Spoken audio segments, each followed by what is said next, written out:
Well, welcome everybody to this new way of doing Sundays together. This is completely new territory for us, the first time we're doing it, so we don't know what we're doing yet, and thank you for your patience with us as we figure this out together. I want to just start by praying as we get into this time together, so pray with me if you will.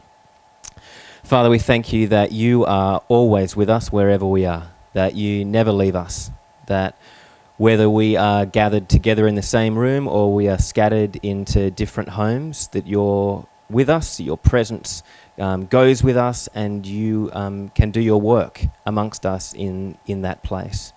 We want to ask, Father, that today as we sit together in different places, that you would work through us, that you would speak to us, you would help us to see what is happening in this world and how we can be involved in your work.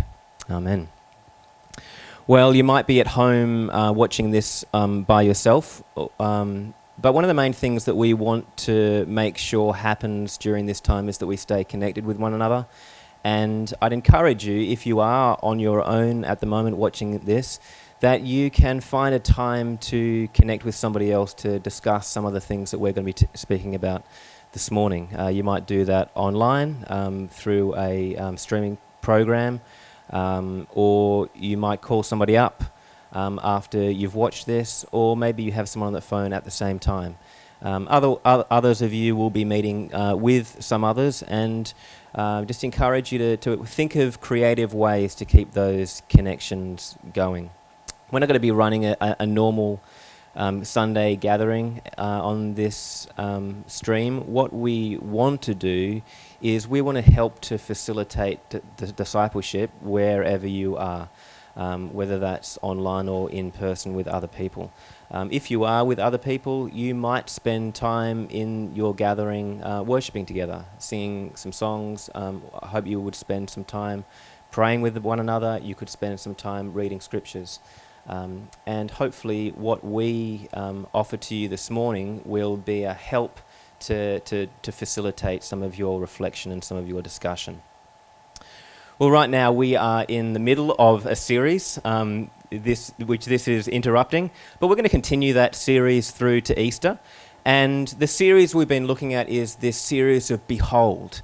And we've been looking at John, the Gospel writer's behold through his gospel, where he's calling us to pay attention to something, to see something that he wants to point out to us that God might be calling us to see as well.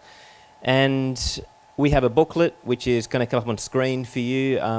You can download this booklet. There's a QR code there. All you need to do is point your phone camera at the screen and you'll be able to download that booklet. If you'd like to follow along with what we're doing, there's a page there where you could write notes, or it could just be a prompt for you to think about things.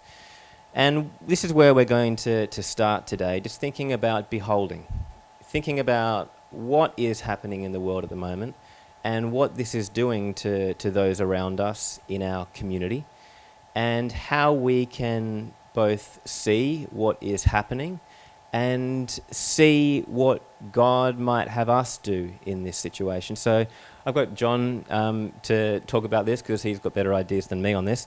And I want us to think about how we can see this as an opportunity to connect with those outside our community. And maybe before we get to that, we need to think about what is the immediate effect on the way that we gather as church community now. Obviously, coronavirus has a significant and complex effect across our whole society, and we're part of that. So maybe just to mention 4 immediate changes for us. First one, and obviously the one you're experiencing now, is that we're not going to gather together on Sunday mornings as we have been doing. That will cease immediately until the government says that it's fine for groups to gather in larger numbers. In place of that, what we want to do is provide you with some resources, some material that you can use in small groups, in your families, or just on your own at home, that will hopefully help you continue to follow, love and serve Jesus as part of our church family. So that's going to be in multiple languages. We'll have some content for kids as well. If you have ideas or input, we're going to be gathering all sorts of stuff together. It will probably look quite different from a regular Sunday. We want to use this as an opportunity maybe to try different things. So if you want to give us feedback or have something that you think might be useful, we're going to experiment and put a package of stuff together. The easiest way for you to access that will be on the website. That's where you'll just go and click. We'll have it up each Sunday, some new content from Sunday morning available. You can watch it then or later in the week. So that's the first big change, Sundays. Second thing is perhaps more at the moment than ever, it's really important that we do what we can to stay connected with each other. Now that's going to be difficult when we can't always be meeting face to face. We do want our life groups and our prayer groups to continue, but how they do that might be flexible. Some groups will want to keep meeting in homes or other places because they're a small number, and for them it seems appropriate practicing all the hygiene stuff as well, but that's okay for the moment. For others, it's more, it's wiser just to do that online. But we really encourage you to keep connected with people. And if you're aware of others in our church family that aren't in a regular gathering like that, now is the time to invite them and say, why don't you join us online or at this home, so that we do stay connected with each other. It's probably going to be quite a while before we can get life back to normal. So it would be very easily for people to get lost and just wander off. We don't want that to happen. We don't want to be overlooking people's needs, and so we want to be responding to them. So if you are alert to things that are happening in people's life, please pass that information on. Third one, obviously most of our midweek ministries have already concluded. There are a few exceptions to that. Alpha will continue. They're in the middle of a series at the moment, and so they'll keep meeting. We may well run another Alpha soon after that. It's really important that we don't stop the gospel spreading, even as we try and contain the virus spreading. So Alpha will be one ministry that we want to keep running if we can. Another one is Foot Fellowship. They'll be outside. It's a less dangerous situation for them, and the leaders of that group have thought, at least for the moment, that they want to continue. Same with Lift. It will be running as a small group on Thursday mornings. The other key ministry that will continue is Friday Night Youth Group. The government at the moment is saying that they want kids to be at school, that schools are going to continue after the school holidays. We don't think that there's a huge additional risk for the young people that come along. Obviously, if they have people in their families that they're worried about spreading the virus to, they'll make choices that's suitable for them. And the last thing is how we sustain the life of the church together. Many of you at the moment will already give to the church online. If you haven't done that, the details are on the screen now, and you can use those to commence your online giving. I just want to thank you for your ongoing support. We're also anticipating that the economy is going to be difficult in months ahead, so we want to do what we can as we're able to resource the life of the church. So they're four key areas that are changing for us. I guess as these changes take place, they do affect us immediately, but they also maybe change the way that we think about church and what that gathering means. What do you see in terms of what that could do for us? Yeah, it's quite interesting that I guess we're worried that this is a threat to the life of the church, that this could kill us off. But if we think differently, if we behold in a different way, we might see that really this is an opportunity for us to grow in different ways than we might otherwise. If you look at the book of Acts, for example, the early followers of Jesus were pushed out of the synagogues and had to meet in homes. And so home and church life really became one as they met in those smaller groups. And that's our experience at the moment. And then as persecution increased, they had to get out of their homes and go to new places. But ironically, the thing that they worried would kill off the movement of those following Jesus was the means by which it spread. It went to the four corners of the Roman Empire, the known world at that time. Why did that happen? It was because the people took the gospel with them. Local, individual, normal Christian followers shared their faith in their new neighbourhoods as they connected with people, as they set up life in new places.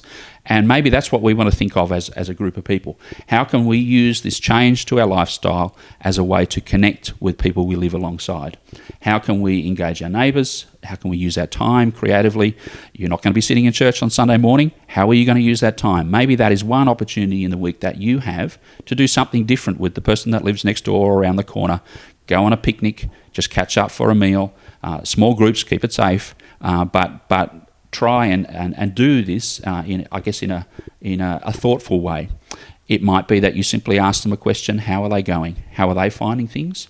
Are there worries or troubles or concerns that they have? And this might be the means that we respond to those people in love. Are there particular ways that you think that we as a church can help the needy at this time? And who are those people? For some people, this is incredibly frightening, and we know that anxiety and fear can take on a life of its own. And so to give support, to give care, to be good listeners, I think is really essential. For others, it's just simple practical problems. And it might be that we can together try and support people as they negotiate this change of their lifestyle. You might think, well, I can see the problem, I don't know the solution.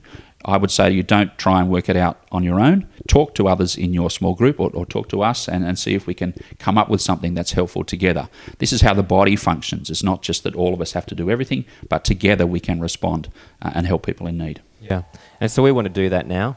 We are going to have, we've got 3 sections that we're going through. This is the end of the first section. And at the end of each of these sections, we're going to have some questions on the screen that you can reflect on your own if you're on your own, or encourage you to reflect with other people. If you're in a small group at the moment, then spend some time, pause this, have those 2 questions there, and spend some time discussing practically what this could look like for you. So we're going to spend that time doing that now, and when you're ready to continue, you can unpause, and we'll move on to our next section. Well, hopefully you had a chance to think and to chat about creative ways that you can help people in the wider community. The second thing we want to talk about is for us to create creative learning environments in this new season that we're in, and to think about this with us. I've got Russell, our new youth and families pastor, here to chat with us. The reality is that we are a learning community, that we are learning together to follow Jesus. This is what we are about, and learning how to express the love of Jesus to the wider community. And I think we need to think about this together in a new model of church, at least in this season, how we continue to do that. One of the areas we want to chat about that and think about is with our families, and how we do that for our children. And I think also more broadly, we want to think about that, how we do that with our whole community.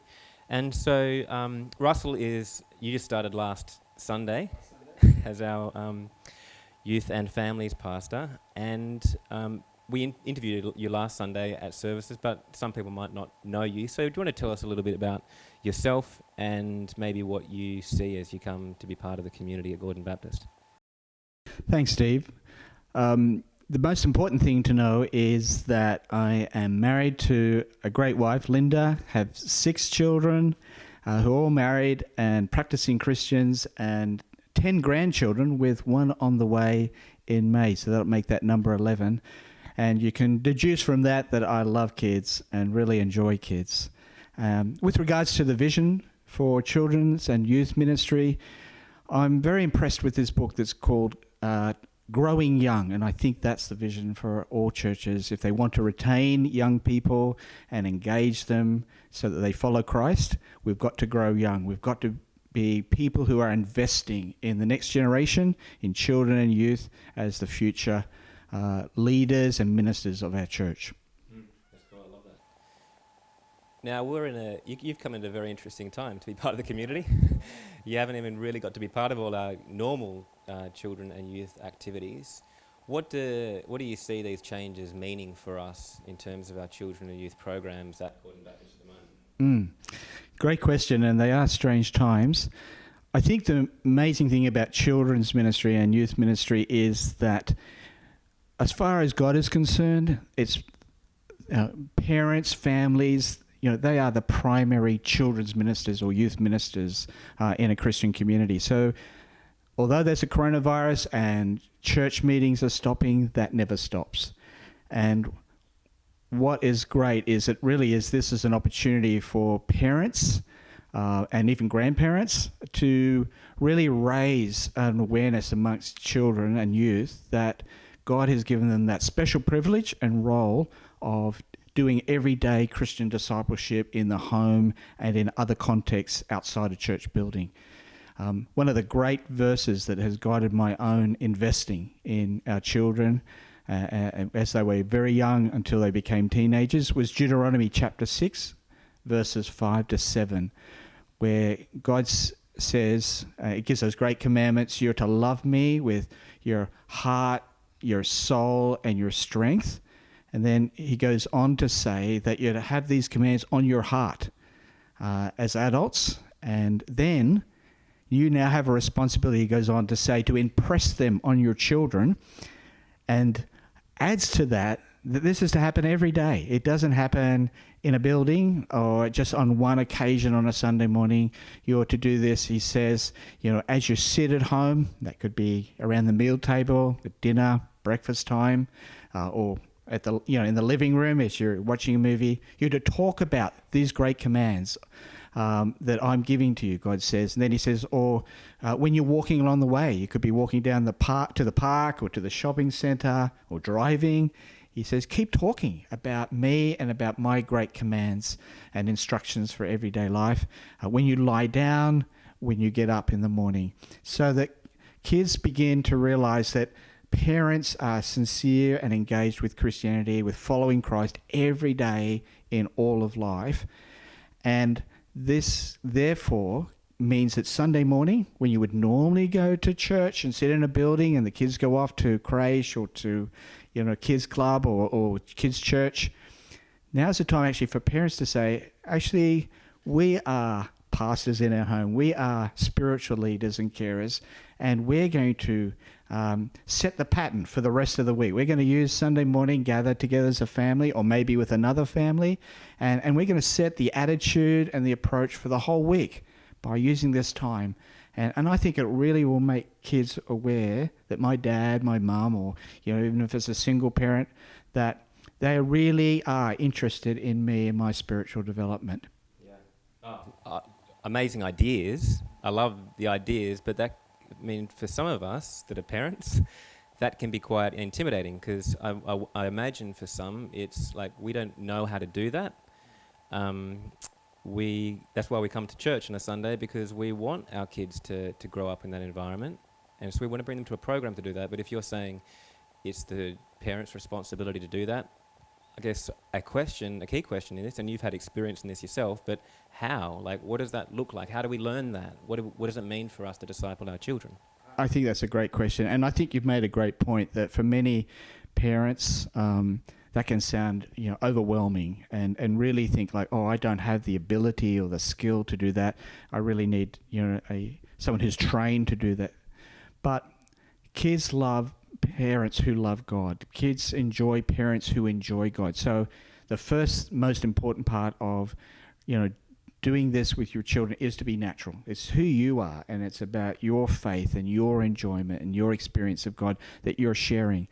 And secondly, even from that verse, it's all about taking natural occurring things that happen in the home and talking about them as Christians, what it means to you, just noticing and observing things. But in addition to that, of course, we can all do that better, and we do need resources, and there's so many resources, great resources that are available, and they're free and they're online. So what we're going to do is we've already put up on the website some resources that you can just click on the link and go to that website, and it'll give you lots of ideas, lots of materials, even videos that you can play, songs that you can sing together, give you some really constructive ideas as to what to do. And it doesn't have to go for a long time. It can be for a short period together, but there's so many ideas. We've just tried to limit it to a few of them that we think are the best. But we'll develop that each week, and we'll give more tips and more ideas. So we'll certainly be supporting you all the way through this period. That's great. So I think the reality is that we need to work creatively on this to think about how to do it. We have actually done it in this format ourselves before, and as a community we're going to think about how to do this. And I think even more broadly than families as well, it's us thinking in terms of a whole community. How do we be this creative learning community? And I guess I want to encourage you from your place at home or with your groups to be looking for ways that you see God working, for stories that you're collecting to share with our wider community. And we want to, when we put this together each week, share those stories with the wider community as well. And so you could send stories that you have in via email, give us a call to share the story. We want to think about how we can keep our community informed about what's happening and to share resources together. So please do that. We're going to give you a chance now to reflect on that, to think in a group what stories have done and creative ways of approaching ministry or discipleship you can think of together now that we may be able to use in the future. Hello everybody. Obviously the coronavirus is making some significant changes for us as a church family. We will be doing lots of things differently together from now on until life gets back to normal. Pastor Cindy's going to suggest some things for you to think about in how you can live well as you follow Jesus. So thanks, Pastor Cindy. 各位国语堂的弟兄姐妹大家好。因为澳洲政府呢下令要停止100人的聚会，所以我们从这个礼拜开始呢，教会就根据政府的规定，就暂时停止主日崇拜的聚会。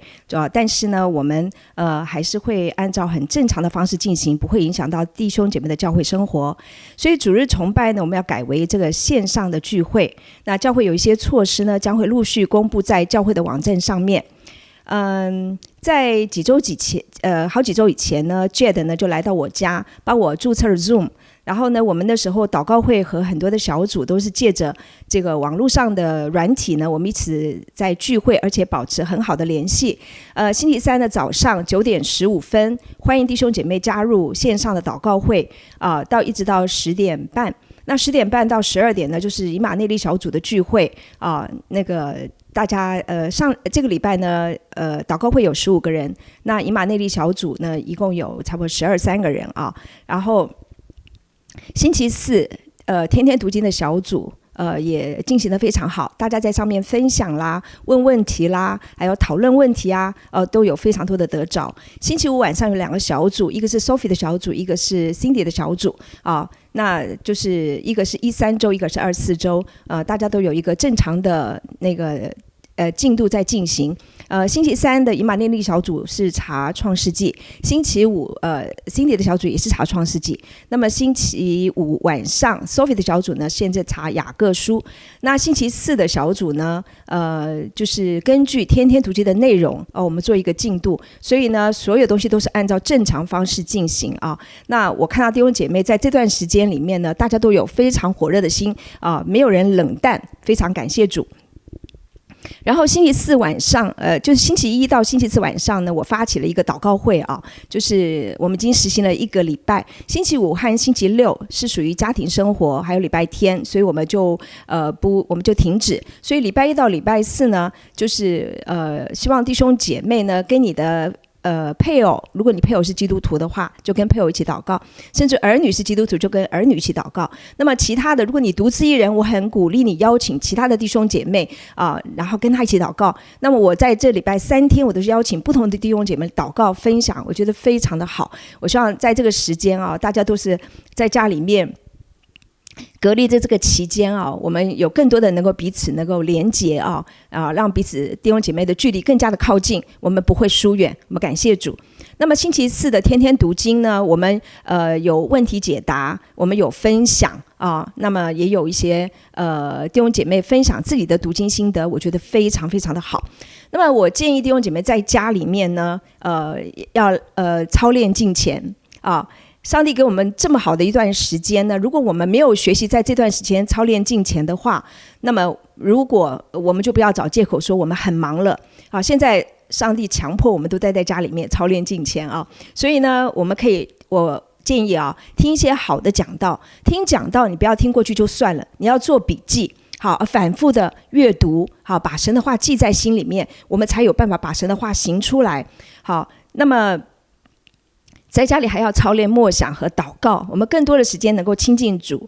好，所以我们这段有空的时间，正是上帝给我们一个非常宝贵的时间，让我们能够来更多的靠近神。那么礼拜天礼拜天的那个查经。礼拜天的查经呢，我想我可能会提供大家一些就是按照每一卷圣经一章一章来读，我可以提供给大家，大家可以做笔记，能够把一卷一卷书好好的读好。所以我会找一些好的讲道放在那个教会的群组里面，提供大家在家里面进修啊。好。那么在这段期间里面呢，弟兄姐妹在家里跟家人相处呢，可能会有一些更近距离的相处，会有一些摩擦。但在这个时候呢，就在家庭里面，我们学习更多的相爱。好，借着耶稣基督的爱，让我们彼此更加的相爱。还有呢，在这个时候是一个末日混乱的日子，那么很多人其实是很恐惧，好，或者是很孤单。那我们在这个时候，我们更加应该传福音。我们真的知道我们是谁啊？我们要记住，我们就是一个有君尊的祭司，我们是上帝的儿女，在这个时代，我们是光是盐。好，记住我们自己的身份，还要记得就是我们万事互相效力呢，叫爱神的人得益处。我相信这一次的事件发生，如果不是通过上帝的话，是不会临到我们的身上。那既然是神允许的话，就会让所有爱主的人在这一次里面得到益处。好，我希望我们每个弟兄姐妹都是爱神，遵守神的命令啊，爱人，好，这样子。那么我相信这个疫情一定会过去。好，所以耶稣讲忍耐到底必然得救。好，神已经把永生赐给我们，而且我们在基督里，神已经把我们藏在神的里面。好，当基督显现的时候，我们会跟他一起显现在荣耀里面。所以弟兄姐妹一定不要灰心，信心一定要坚固啊！如果我们经过了这个苦难，神必要坚固我们，赐力量给我们。好，我现在祝福各位弟兄姐妹，如果你常常把耶和华放在你面前，你的心会欢喜，你的灵会快乐，你的肉身也要安然居住。我祝福各位弟兄姐妹身体健康，灵命刚强，凡事顺利。好，谢谢大家。好，我祝福各位弟兄姐妹啊，把耶和华放在你的面前，你的心会欢喜，灵会快乐，你的肉身也会安然居住。好，祝大家身体健康，灵命刚强，凡事顺利。好，谢谢各位。谢谢 Pastor Cindy. We want to see this as an opportunity, not just a threat to us. We will use our creativity to reach out to others and to continue to grow as a church. Thank you very much. 再见。